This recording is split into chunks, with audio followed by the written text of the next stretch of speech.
sunglasses like that. Okay. Alright. Mohamed Assir, Yeah. aka $1. Correct. Brother, we're in Yading, brother. Yes. What the hell are we doing in Yading? Oh, what do you say? This is a part of our Trans-Tibet route. And of course, last night we had kind of an adventure. And, people who never driven in the snow had a chance of driving in the snow. People who never had a chance of skiing in the snow, they had a skiing on the snow. And we all call ice skating. So, in our previous events and so on. So, and finally we are in Yading. And also, as you know, that unfortunately this morning we cannot go into the special attraction that we came for because of the heavy snow during the day. So I end up sitting down here and interviewing and also cooking for the participants. So Yading is part of China in Sichuan province, right? Correct. And it's known as the Shangri-La. That's where the Robert Koch got his hotel name from. Correct. And also in China they have few Shangri-Las because the name carries weight, There's one here, there's a one before when we came from Kunming, if you still recall. There was one there, and then another one is on the east or northwest, I'm not sure. There's 3 Shangri-Las in China itself. So who is Mohamed Assir? Who is Mohamed Assir, aka $1? Okay. The man himself. I am, how do you call it? My name is Mohamed Assir. Since I have been to Hajj, people call me also sometimes Haji Assir. And the whole world knows me as $1. It's a name that you can always remember, it's easier to remember and so on. So how I got a name was back in late 90s, or 99 or something like that, where I can almost settle any problems, whether with the police, whether with immigration, whether with the customs, during our expedition. So that's where the name comes out from, $1. So a guy with $1 that can settle everything. So become $1. So basically, along with Thomas Fu, you guys have been to all 7 continents of the world. Yes. All the corners of the earth. Yes. I can't even imagine which parts you have not been to. There is because certain countries that personally we've been, but as a convoy we have not been to a lot of countries. For example, in Nigeria, when we were there, I was in fact put a on my head a gun, just asking $100. And the way he asked was, boss, $100 or your life. Wow. So I said, I don't have $100, but I got $20. So you just give him the $20 and he walks off. So there are certain places that we can travel to see, but we can't take the group in, it's quite dangerous. That's the reason that certain places we have not been yet as a group. So you are a father, you're an explorer, you're a businessman, and you have been going on these trips with Thomas for the last, I think, 30 years or something, right? 26 years, yeah. 26 years. And you guys are almost like brothers. Yes, of already course. Blood brothers. Yeah. What, in your opinion, does travel do for the soul? Okay, first and foremost, you see, I started off business after my studies and so on. My intention was to grow the business, like anybody else who comes into the business. Young people, want to do something great in your life and so on. And once when we were traveling in the UK, I met with one guy who was like 65 years old. And he was working. So I asked him, are you still working, since you're already 65 years old, as you told me. But you told me that you have been to many countries, you have traveled by bicycle, by motorcycle, by a caravan and so on. So what made you work in 65? So he looked at me and he called me Mo. Look at here, Mo.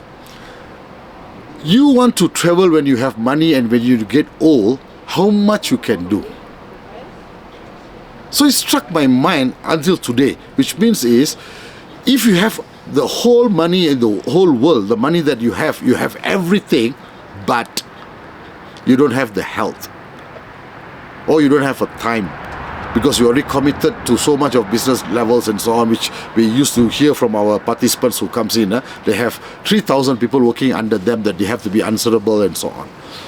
So that one kicked into my mind, So that's where when I came back again to Malaysia, I downsized my business a little bit from my warehousing, super scale warehousing, super scale transportation, super scale of staffs and everything. I downscaled a little bit. And I started macro management because my background also is in business. So I started do macro management so that I trust people to do my work for me.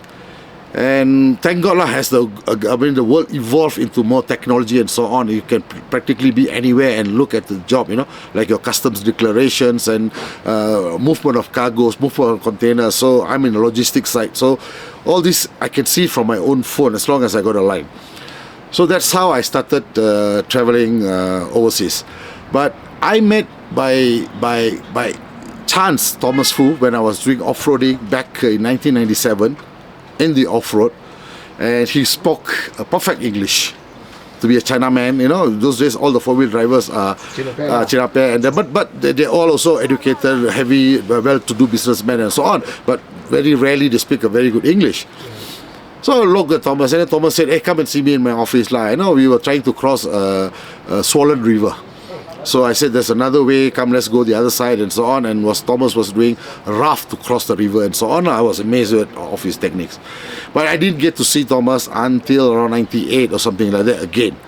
Then that time he already gone to Africa, a trip with Silverstone, they call it Trans-Africa those days. He's gone. He came back. Then in 99 we started doing trips, being a participant, being a crew official and a part of this lah. So that's how I know Thomas from that long lah, Yeah. But you seem to me to be a man of contrasts, because you are a family man. You told me your 3 kids all have done very well. Okay. Doctor, lawyer, Syukur. engineer, syukur kan. But you're also a man of faith, and you're also a man of adventure. Correct. You're also a man of exploration. Correct. I'm willing to bet that traveling has been at least part of the reason why you have got such a wide horizon of perspective. That's very true. That's very true. Can you tell me what 20, 30 years of traveling has done to you as a human being, as an individual? First and foremost, the most important thing is, to how do you call that, to be a little humble towards, how do you call that, the humanity, because some people say that this is Jew, don't friend, this is Muslim, don't get too much friend with him, this is Christian. So I'm no longer like that.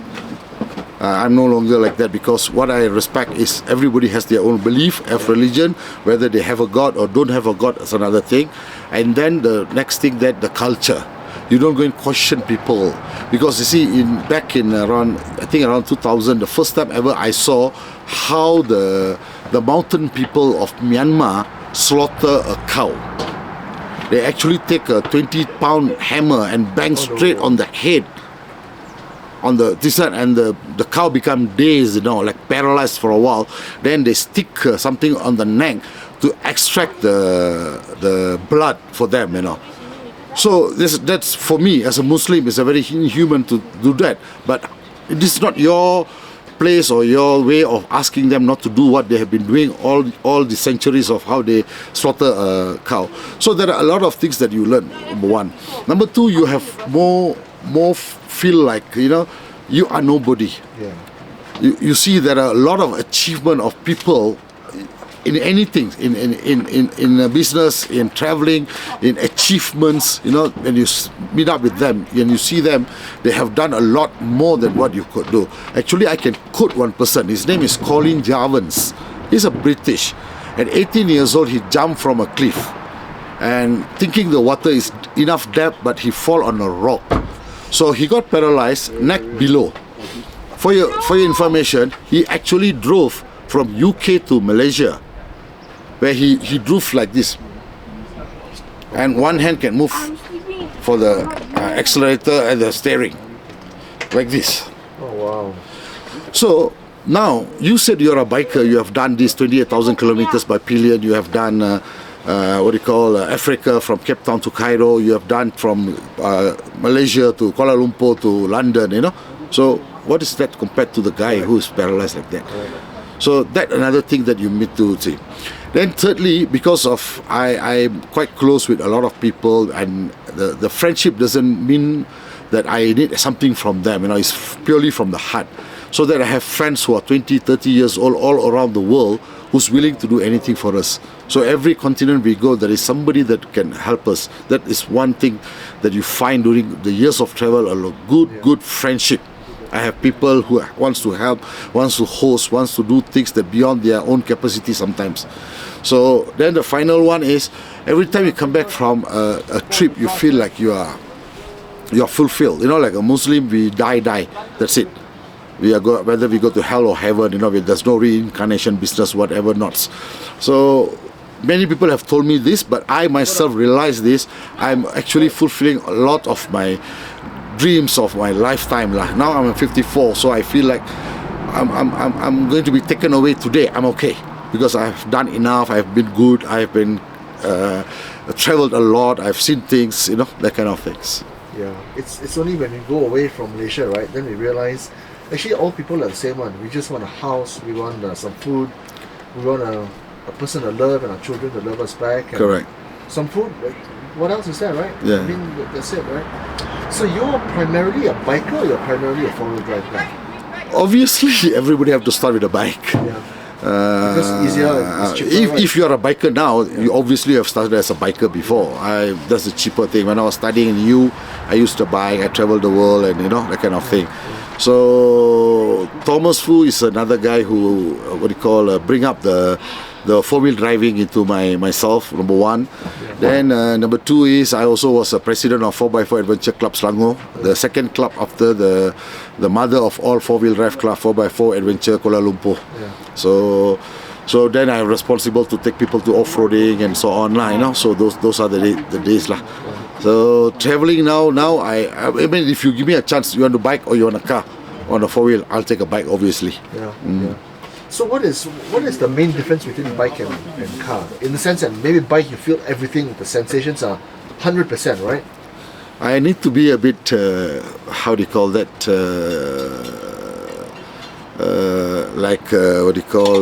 selfish a little bit. Being on the bike, you and the bike.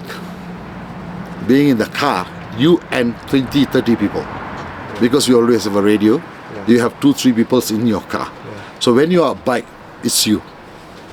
It's just you. You cut the wind, you go, you know. So some people will say, if you ride a bike, it's like you are riding on your soul, you know. So you feel very free and so on. But however, for me, why I like bike is because also it's like a big freedom when you are on the traveling. You know, you see what you want to see and so on. So that's why I like bike a lot more. And you've done quite a lot. You've done a lot of solo travel as well. You've also done in groups, and you also lead convoys. Yes. And actually, I mean, you're a specialist in the field, right? For people who want to go bike overlanding, right, what are the essential things that we have to know? First and foremost, don't believe what all Google says. Because a lot of people now, even those who are sick, they go and look up at the Google, and they can tell the doctor what they want. So it works in the same way in the traveling. You can look a lot of people in Malaysia. In Malaysia itself, no need to talk about overseas. In Malaysia itself, we have a lot of bikers have done a lot of things. So you come, meet them, have some teh tarik or something, you know, talk to them about what is the thing. If your question was what to prepare on the bike, so preparing on the bike is very, very simple. The worldwide now we have this connection to internet already. So don't overload your bike with a lot of things that are unnecessary, you know. For example, like have you seen people carrying spare tires on the bike? Too much. That's all. It's two things, and then you know that courier nowadays is very fast. Wherever send stuff ahead first, 3 days, 4 days, the things can reach if you have a problem with your bikes.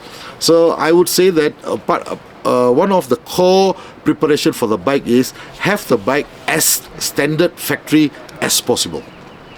Don't modify. Don't over modify it or anything. You want extra light thing? Okay. Apart from that, don't over modify the bike. Because over modify the bike, as what we all believe in our past years of experiences, any new thing comes into the bike or the four-wheel drive is a new problem, an additional problem to whatever problem they might have. So, best biking roads in the world. Which trip has stuck in your memory in terms of the ride itself? it's a subjective to individual, but for me personally, I cannot forget South America. South America, you have all kind of terrain, all kind of weather, and the people are so warm.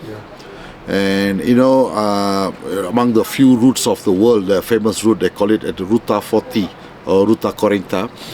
This route has been a dream lah, if you can ride on that particular route lah. It's on Patagonia in Argentina and Chile a little bit. So these are the places that you can go again and again and again. Okay, but for me, of all my ridings, the one that I cannot forget is when I lead the first group from Malaysia to Mecca to perform Umrah back in 2010. I understand you done two already, right? I did 2 events on to Mecca.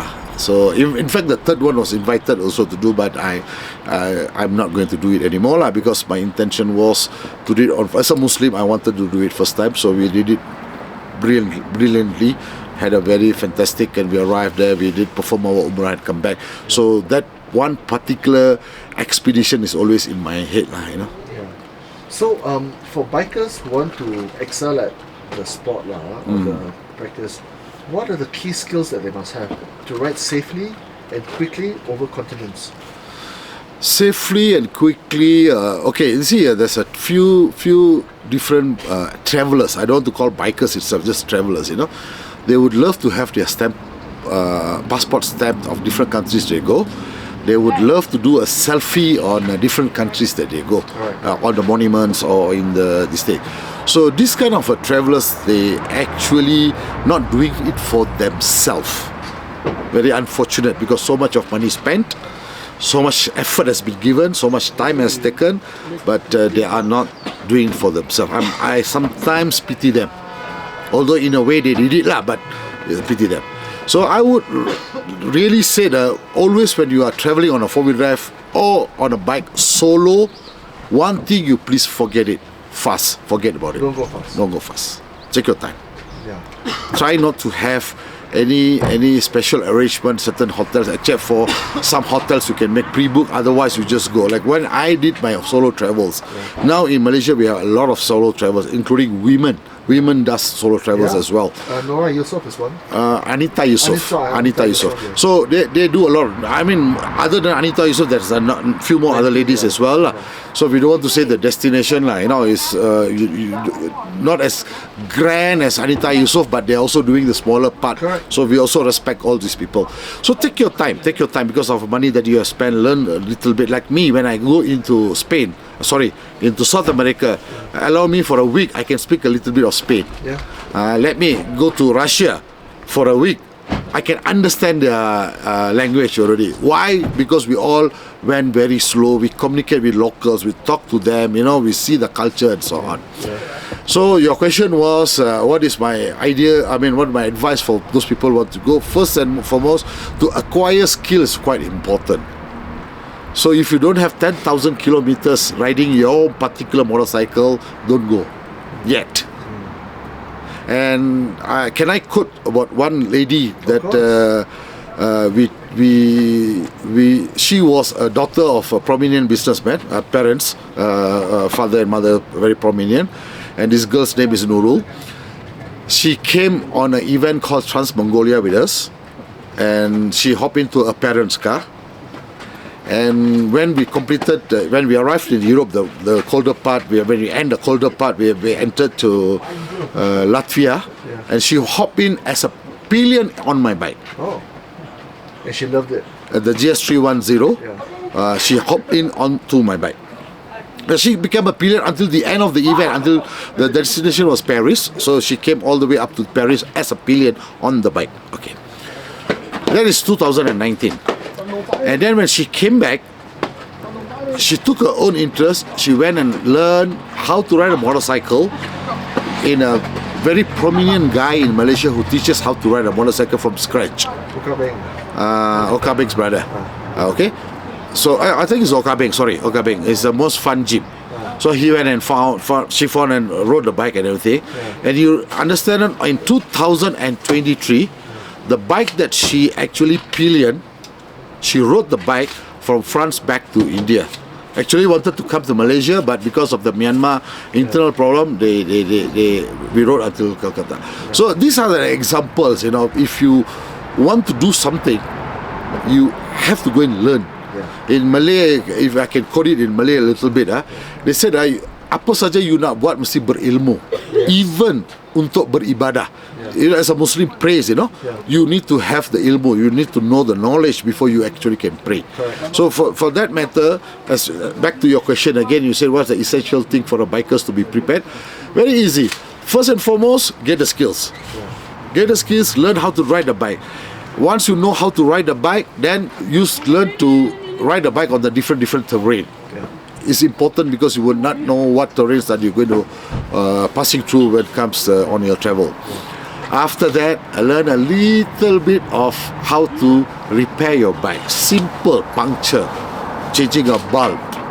So little things, or understand this knocking noise is from where. So learn a small little things, so that you are also competent to ride by yourself. And then meet up with people like Thomas or other bikers who have been, or myself, you know, to just get a knowledge of how to use, what is the experience, how to do, how to go about it, and to have a SOS friends in everywhere. I understand biking has done a lot for you. You have established from all the manufacturers of the bikes that for you, BMW is the one.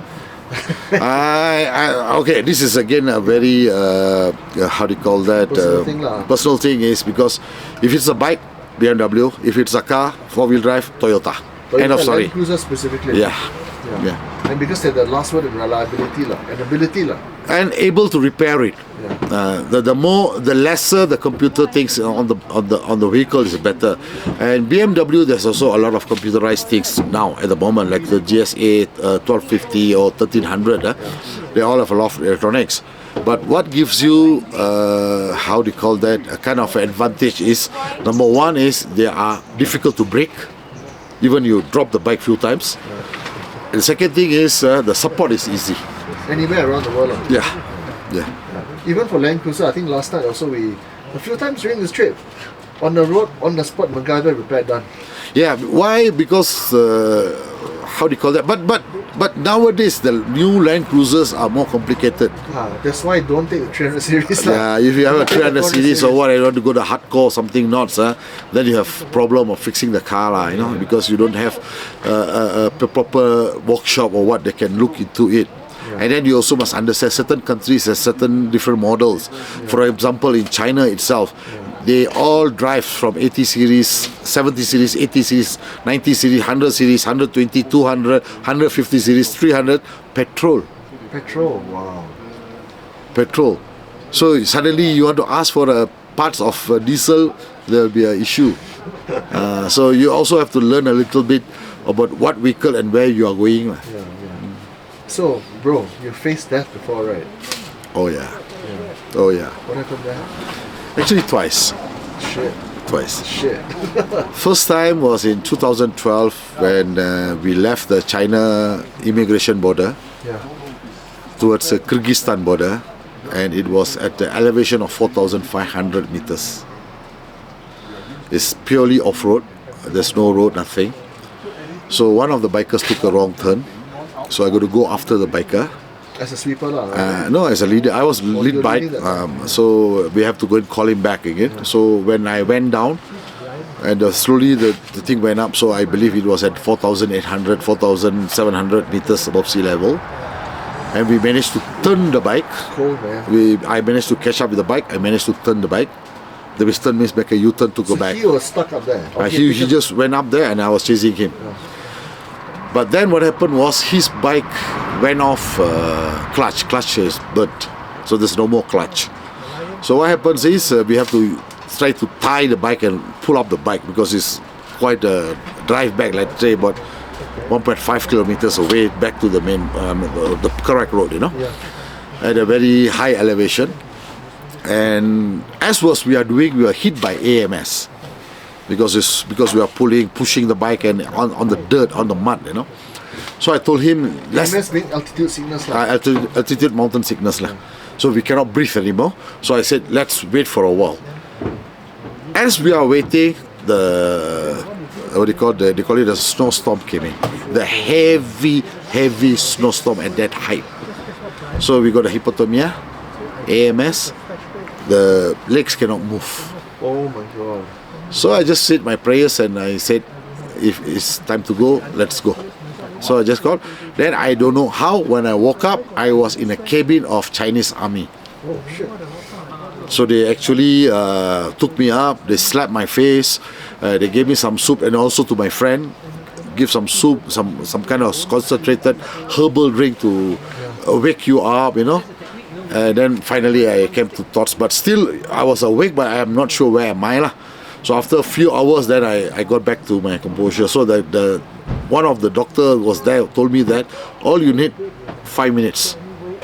If the army found you 5 minutes later, you are gone. You are at that state. How old were you then? I think probably about 43, 44, I think.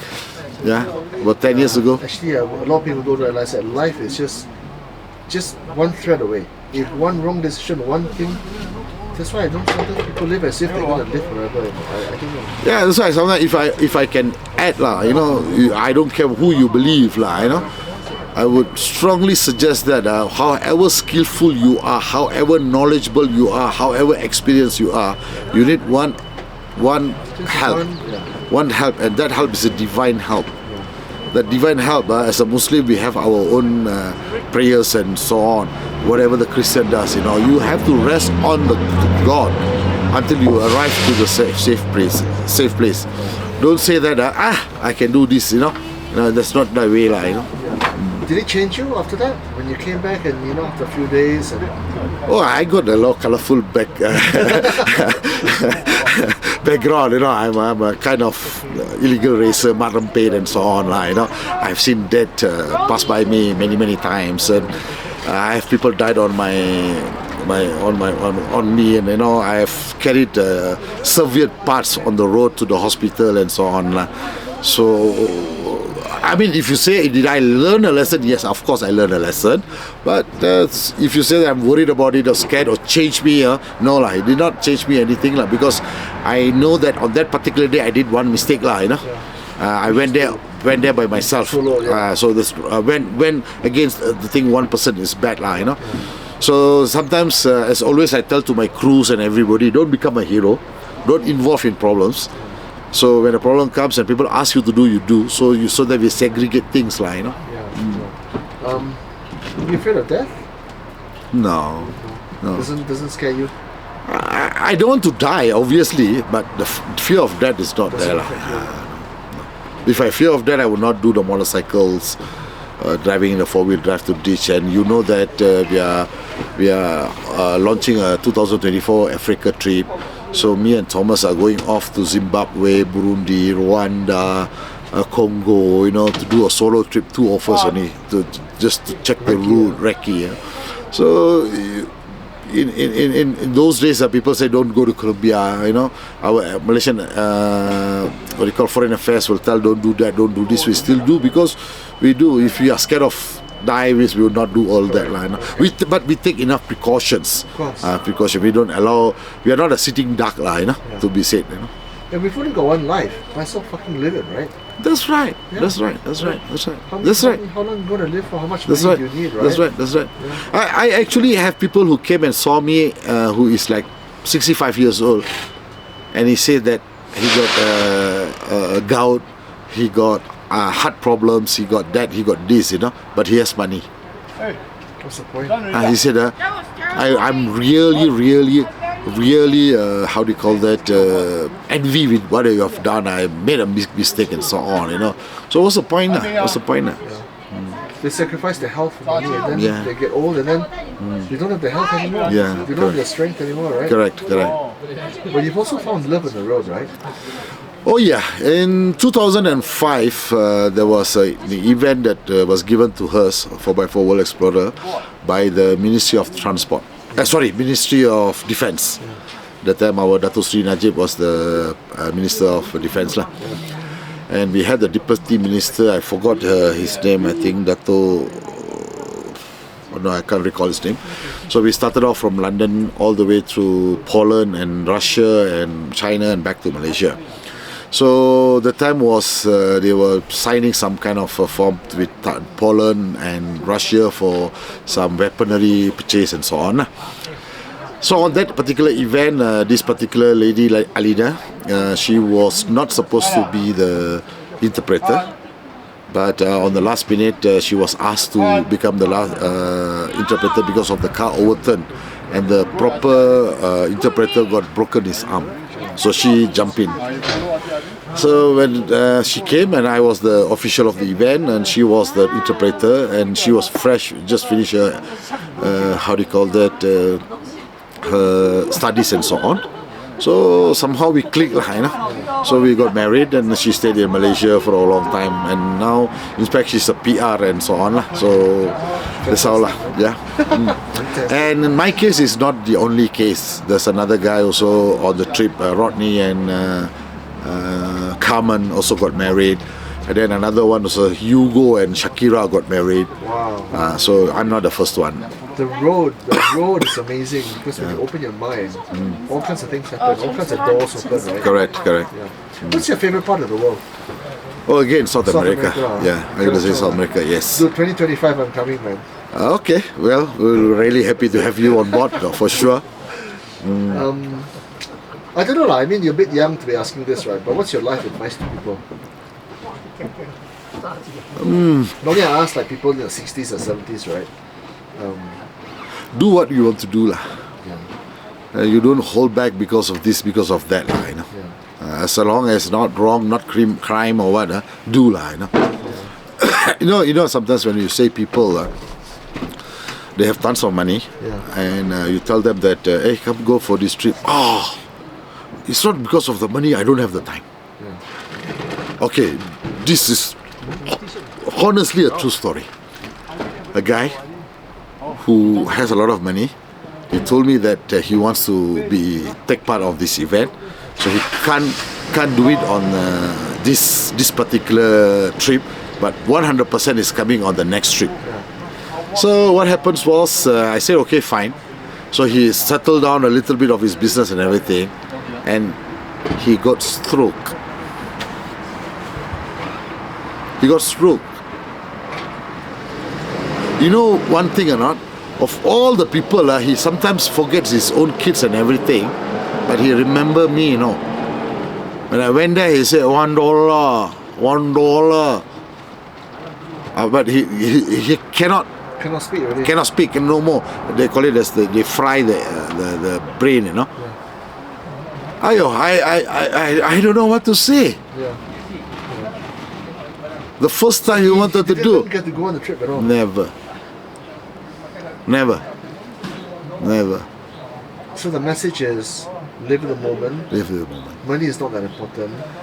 Yeah, it's important, but it's important, but it's not the thing, not the D thing, you know. Sometimes people joke about it. You know, I rather be on a Ferrari than be on the bicycle. Rather to be hungry in a BMW, unhappy in a BMW than hungry in a Toyota or something like that, right? So a lot of things that all can be a kind of a fun, a joke thing, you know, because you see, none of us knows well. We know the time that we born. We know because our mother tells, our doctor tells, and so on. But you don't know when you're going to die, when you are going to be off of this world. And to Muslims especially, and many other people also, they don't believe in reincarnation. You're not going to come back. That's it. One and done. Done. So try to be successful in all manners, lah. You want to be successful in businessman, very good. You want to be successful as a father, very good. You want to be successful as traveler, is very good. So try to be on everything, lah, you know. What is success to you, bro? Success to me is happy. What is happiness then? Happy is you see the commitment that you have no way of running out your obligation. Your children, that I have 3, all done, or on the way done. And then I live my life, my own life. I can go anywhere. No, for example, except for the man above. Oh, that is my different obligation. So in Islam also, if I can tell this, I don't do bad things to you. Because if I do bad things to you, the human, to anybody, I have to ask apologies to you. Correct. Correct. And you might not be as forgiving. Correct. Or I might not have a chance to meet you again. Correct. So it's okay for me to do the mistakes with my God, because on the last of my breath I can still ask for his apologies, and he's the most forgiving.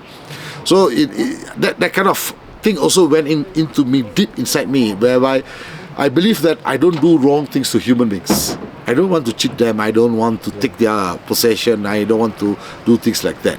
What I do myself, that's a different thing, because that is with me and my God. Yeah. So happiness is having the freedom to do what you want. Correct. Happiness is having the ability to fulfill your obligations to your children. Correct. And of course, seeing the world. Yeah.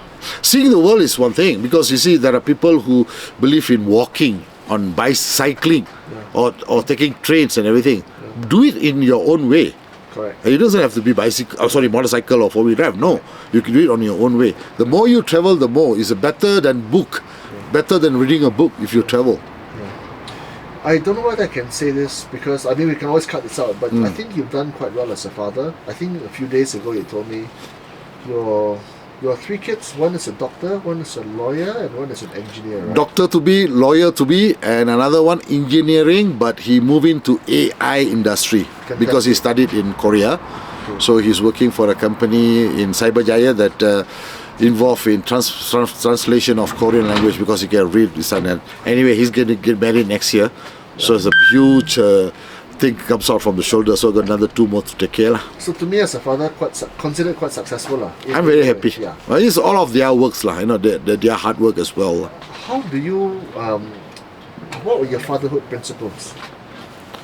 Because I think most of us are fathers, Which my children, when they were young... Straight, were you, No. When they were young, they were very unhappy with me. I always demand from them what they promise. To my children, when we talk, they promise something. For example, I tell you, like recently my daughter who's studying the medicine, she said she needs a car. I said, okay, fine, I'll get you a car. But I'm not going to give you an automatic. I'm going to give you a manual so that you learn. Number 2, you cannot take the car out because she's studying in Kuala Ketil. So I say you cannot take the car out from Sungai Petani. The moment I know, I'll take the car out. And she is 23 years old. Yeah. So I stick to my words. Yeah. There's no this thing. So until today, she don't take the car out from Sungai Petani, and she drives around there. Fantastic. So what I'm trying to tell is, you have to make your children understand to whenever they promise something, to deliver. But how do you do that? You deliver what you promise. So that's it. Okay. Couple more things before I let you go, because I know you're making nasi lemak. I'm in the middle of China, okay? Yeah. And no, me on the mutton curry, I got to go do that. Okay, and it's I think -4 degrees, so that's why they dress like that, Yeah. right? I see how you handle your guys. I see how you command your respect. What are your principles for leadership?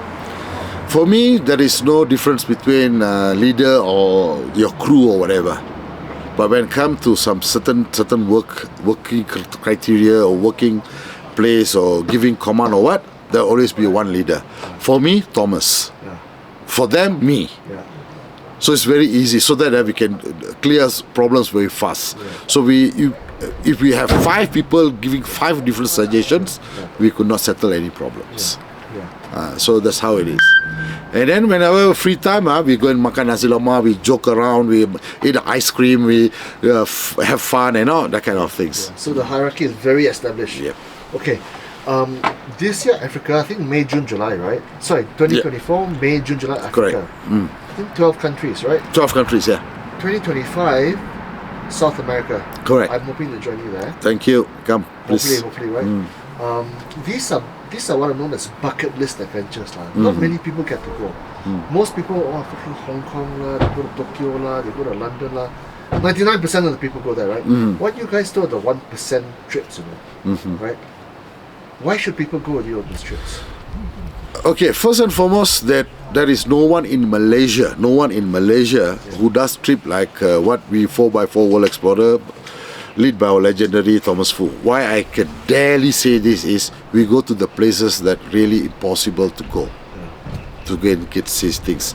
Even the local travel people, let's say you come to Yading or you come to somewhere, they will not take you to the places that we wish to go. Or we will take you to go. Right? This route 318, 5,500 kilometers. Even the local Chinese don't go. Don't go. They go partially. They fly in somewhere and they take part of it, and then they go on the correct season.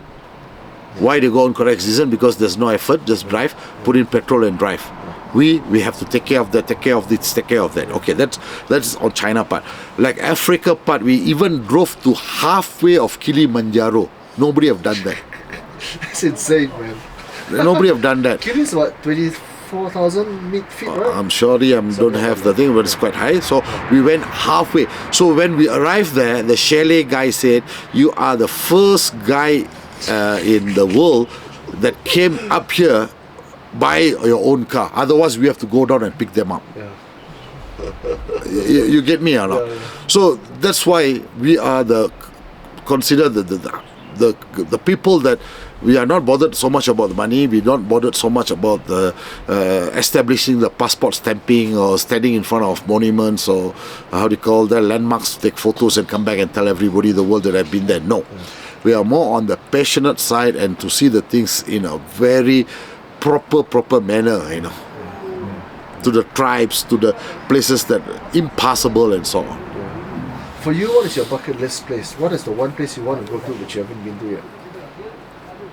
Maybe Iceland. Iceland. I've not been to Iceland. Yeah. Because one of my good friend Nora Yusuf, she's a photographer. Yeah. She have taken a lot of photos of in Iceland. On top of that, our Yusuf also. Yeah, Yusuf Assir. That guy also is a good friend, so he also taken a lot of photos and sailing on the the old ship, So maybe that lah. Maybe that. Okay. That bucket list. Okay. Sorry, last question before I let you go. How would you define life in one short sentence? Life is ... What? Poof. Sorry, No worries. Life is to be happy lah. Not to be rich, not to be known, not to be a hero or what lah. Just to be happy lah. Whichever way you choose lah. Right? Yeah. From Assir, $1. You the man, brother. Cheers, man. Thank you, man. Come here. All right. Thank you. No problem. Boleh. Hey, thanks, bro. I'll see you at the Nasi Lemak stand. All right. Okay.